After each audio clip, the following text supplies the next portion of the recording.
मैं डॉक्टर रेखा जोशी नितिन क्लासेस में आपका हार्दिक स्वागत करती हूँ।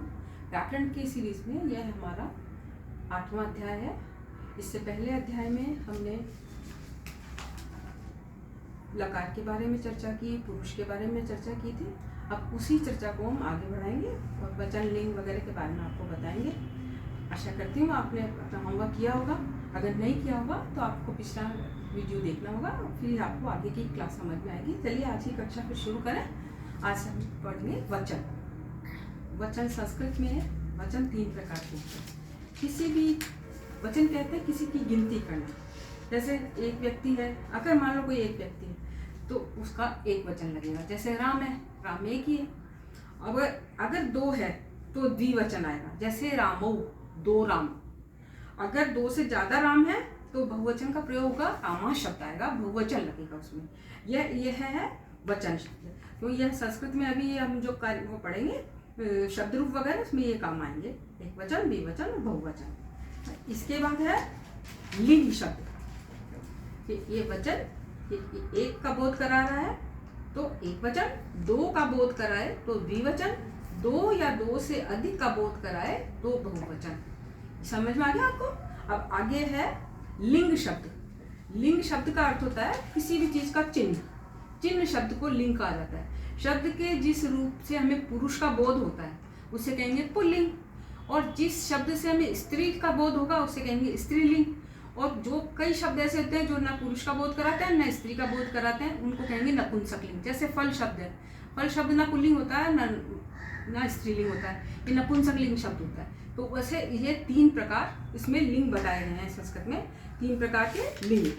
अच्छा, अब इनके बाद में हम पढ़ेंगे सूत्र शब्द। एक तो हमने पढ़ा अभी वचन 3 प्रकार, एक वचन, द्विवचन, बहुवचन। लिंग पढ़े, पुल्लिंग, स्त्रीलिंग और नपुंसकलिंग, 3 पढ़े।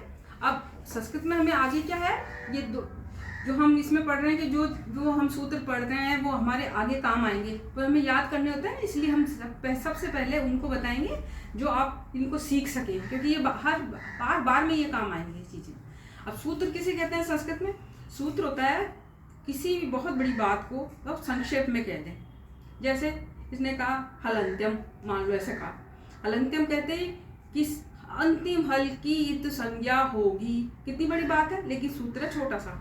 यह संस्कृत की विशेषता है कि सब बात को, किसी भी बड़ी बात को अति संक्षिप्त रूप में कहता है, उसे सूत्र कहते हैं। सूत्र से हम किसी भी बात को जो बहुत बड़ी कहनी हो लेकिन हमें बहुत सूक्ष्म रूप से कहनी है तो वो सूत्र कहलाते हैं। वो बहुत छोटे छोटे होते हैं।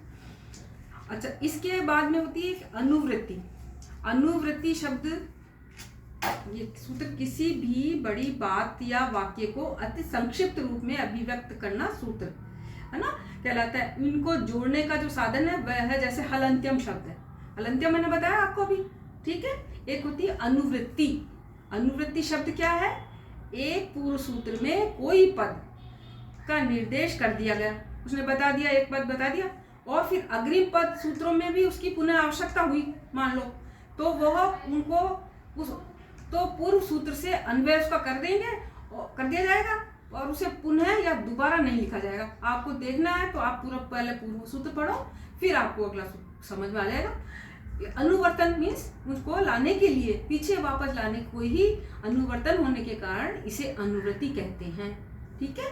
पर सूत्र से अधिक होने पर इसे मान लो 1-2 सूत्र के दो तो चल जाती है अनुवृत्ति, लेकिन मान लो 4-5 सूत्र के बाद ही आ गया कि हमें वो वापस से अनुवृत्ति करनी पड़ेगी, उसको वापस लाना पड़ेगा, तो उसे कहते हैं मंडूक प्लुति। मंडूक प्लुति किसे कहते हैं? जैसे मेंढक छलांग लगाता है ना, काफी ऊंची लगाता है वो, उसी तरह से उस सूत्र को लाने को कहेंगे मंडूक प्लुति, ठीक है। ये हो गया अनुवृत्ति। अब 5वां छठा क्या है हमारे? अपकर्ष। जैसे हमें अनुवृत्ति शब्द है किसी सूत्र को पुनः लाना, ऐसे अपकर्ष होता है कि आगे के सूत्र से पूर्व सूत्र के किसी पद को वापस खींचना। उसमें तो था पिछले सूत्र से हमने किया था, वही आगे वाला खींचा, और इसमें क्या है, पूर्व सूत्र को खींचा जाता है, उसे कहलाते हैं अपकर्ष। अपकर्ष यानी किसी चीज को खींचना। ये सूत्र ये अपकर्ष, अनुवृत्ति, ये सब अभी जो हम संस्कृत का वो पढ़ेंगे व्याकरण, उसमें ये सब काम आएंगे। इसी तरह एक शब्द होता है कारक।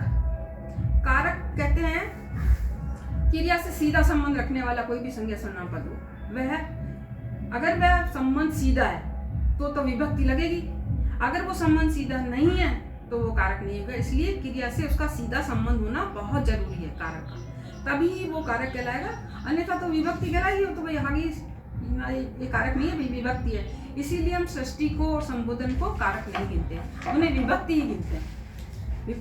अब आज के हमने इस एपिसोड में पढ़ा वचन, पुरुष, लिंग और ये अनुवृत्ति, अपकर्ष और सूत्र।